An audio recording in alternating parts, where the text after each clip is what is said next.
Hey, Poppy. Hey, Do you think people see themselves in the faces that you carve? uh,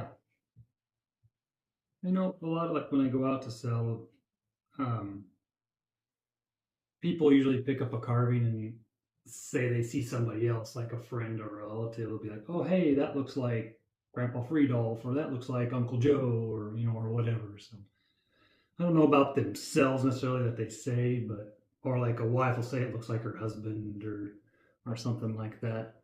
And I know when I used to carve, like before I started into the Jewish scenes and talking about anti-Semitism and all that.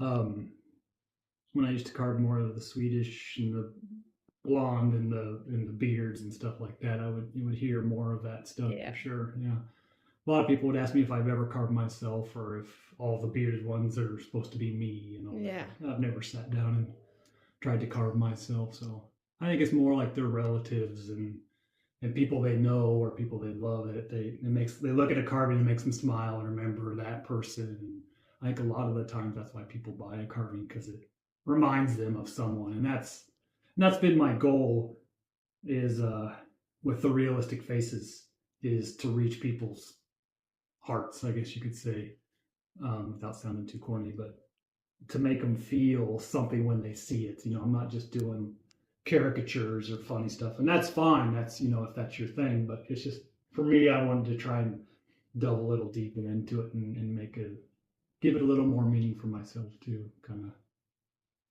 just the way I am, I guess. So that's hope that answers your question. Yes. Thank you.